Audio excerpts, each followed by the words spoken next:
On the 31st of July 2022, a vehicular accident occurred in Cleveland when a Toyota Camry seemingly ran into a brick factory. So it seemed like one of those things where it turns out that the occupants of the car were three teenagers, specifically one lady who would later be identified as Mackenzie Shirilla, and two young men who would later be identified as Dominic Russo, who is actually the boyfriend of Shirilla Mackenzie, and then the third person being Davion Flanagan, a friend of Dominic Russo. Unfortunately, two of these three kids lost their lives in this accident. It was a tragic scene where the only survivor was Mackenzie Shirilla, the lady, and it turns out she was actually the driver of the vehicle as well. This true crime story is an ongoing case.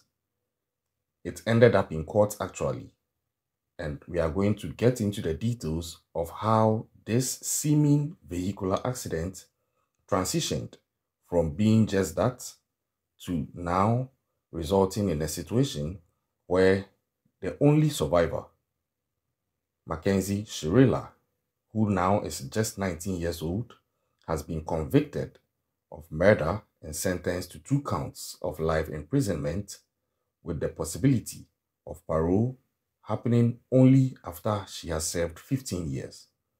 We are going to get into the details of how the case just moved from a regular vehicular accident to murder and life sentences running concurrently. So I backtrack. A young blossoming girl by the name Mackenzie Shirilla finds a boyfriend by name Dominic Russo, and the love just picks up from there. It's beautiful, and if you know anything about the teenage stage of adolescent development, you'd relate that it's at that stage when the hormones are high, and it's at that stage also when they need guidance the most. You can let me know if you agree with me on this in the comment section. But as far as I know, and per what I've seen and research out there, the teenage stage is one of the turbulent stages in every person's development. And these kids were no different. But there are twists in this case. What originally started as a regular vehicular accident involving kids, 3 kids for that matter, who might probably have been just goofing around or maybe doing a bit of alcohol and drugs, as is quite normal these days, has ended up in the only survivor now being sentenced to 2 life sentences on the charge of murder. So further details now unraveled, and it turned out that Mackenzie Shirilla might have actually driven the car into the brick structure deliberately. Who does that? And how did she know she was going to survive? And why would she even do that? I'm sure these are questions that are running through your mind. Don't worry, I've got the information. So it turns out that the relationship between Mackenzie Shirilla and her boyfriend, Dominic Russo, was a turbulent one. And I'm sure the moment you heard this, you are probably thinking that Dominic Russo was exerting some form of aggression against Mackenzie, or he is the culprit in this aggressive relationship in one way or the other. But that is where most people get it wrong.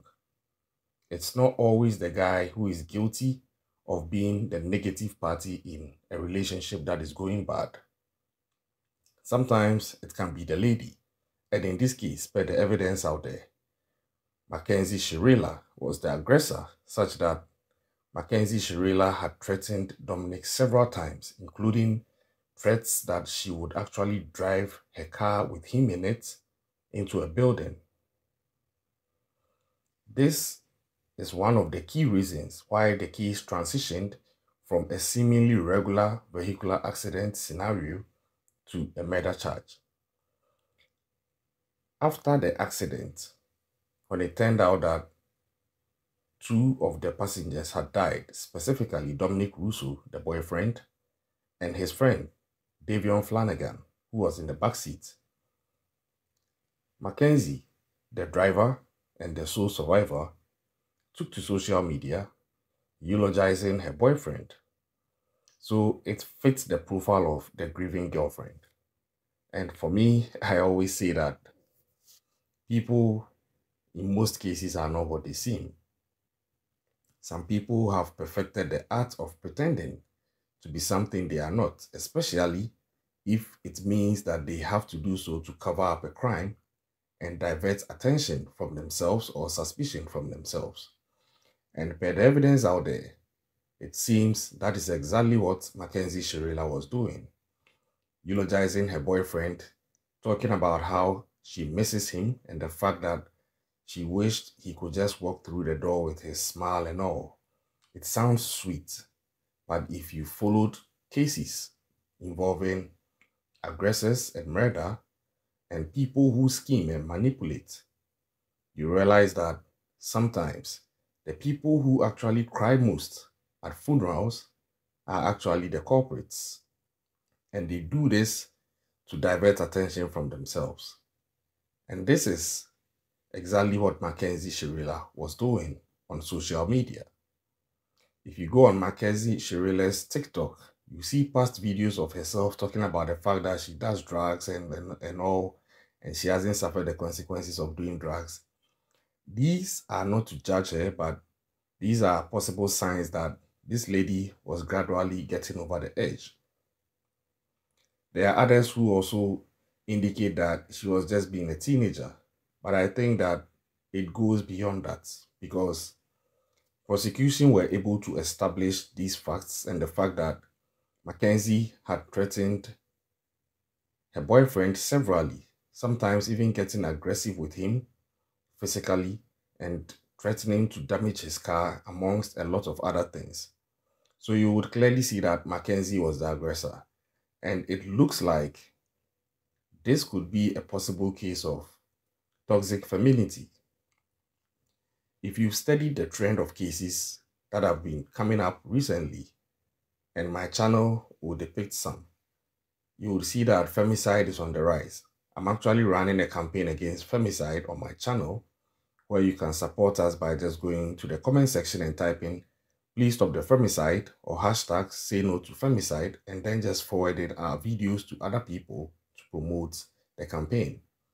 But that notwithstanding, although femicide is on the rise, another crime is also creeping in, and that is crimes related to toxic femininity.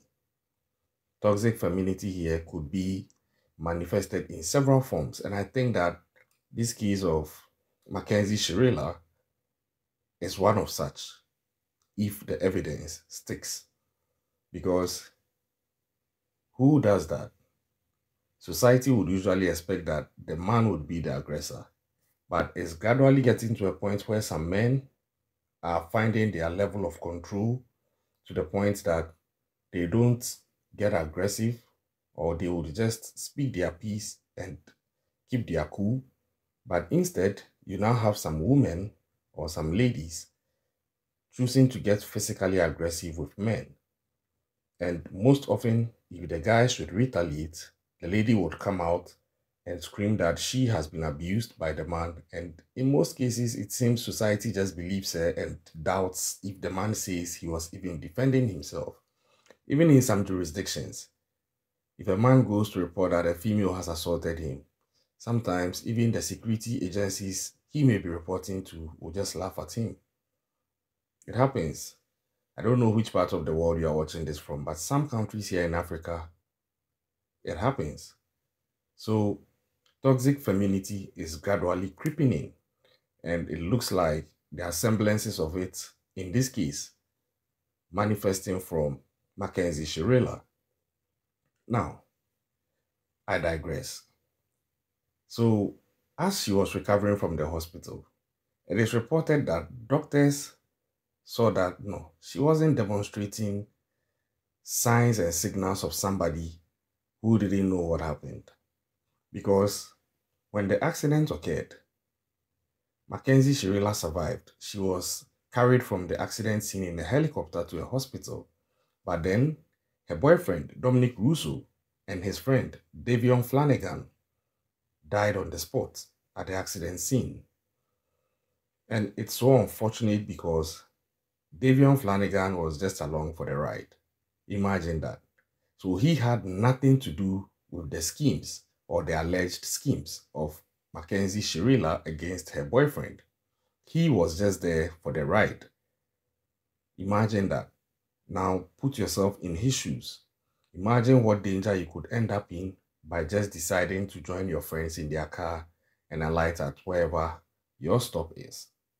That is what happened to Davion Flanagan. And it's so sad. In as much as the death of Dominic is so sad also, Davion just he was a collateral. I don't even he was a victim of a circumstance just by being at the wrong place at the wrong time in the presence of a toxic lady who had decided to take the life of her boyfriend.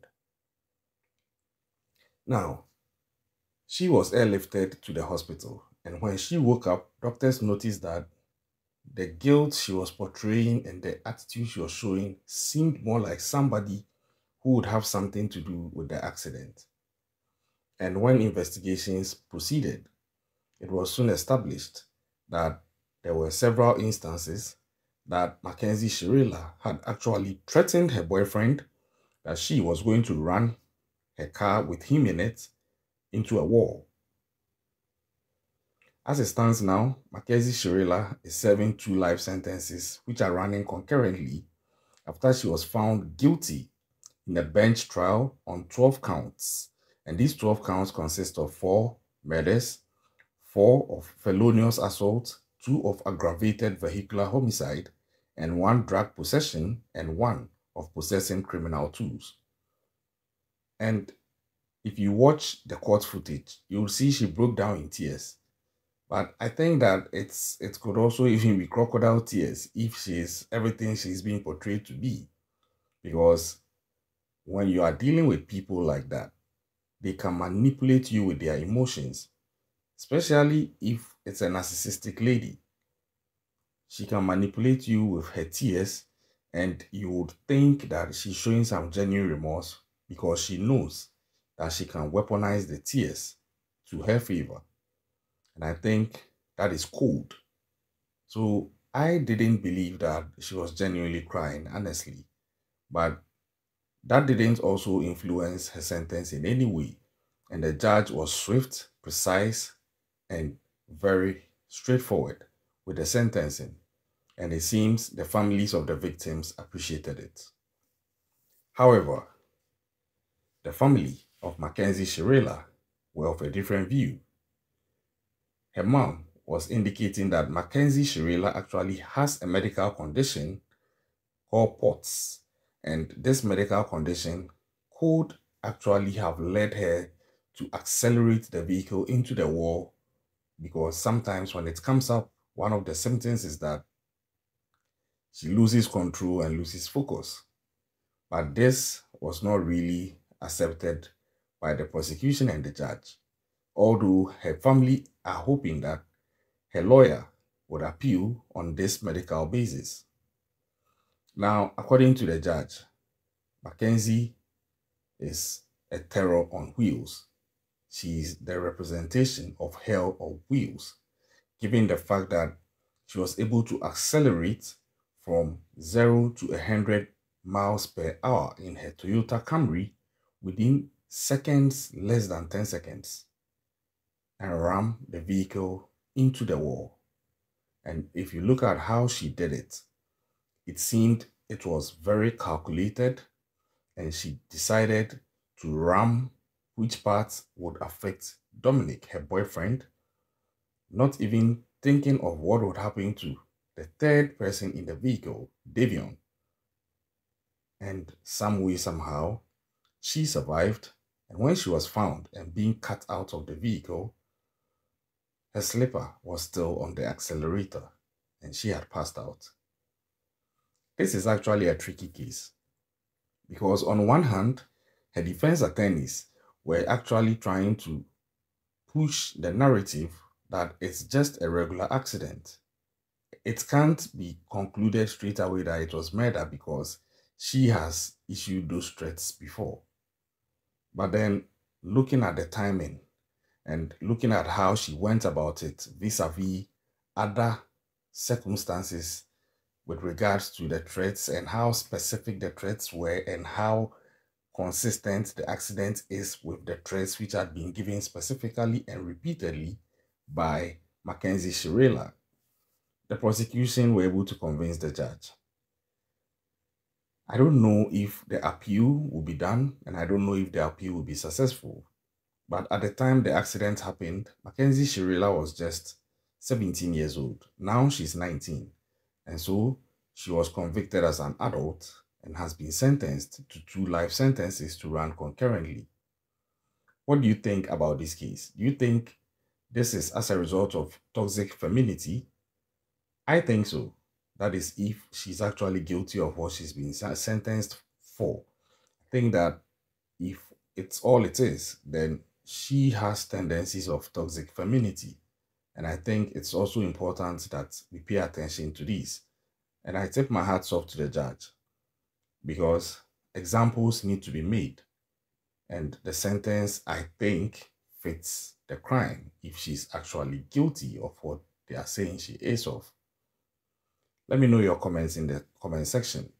Now, the parents of Davion Flanagan took to social media commending the judge and the prosecution for getting the verdict and also the sentence. And they indicated that nobody actually wins in such a situation and nobody won by virtue of that verdict, just that justice has been served to both families of Dominic Russo, the boyfriend, and Davion Flanagan, his friend.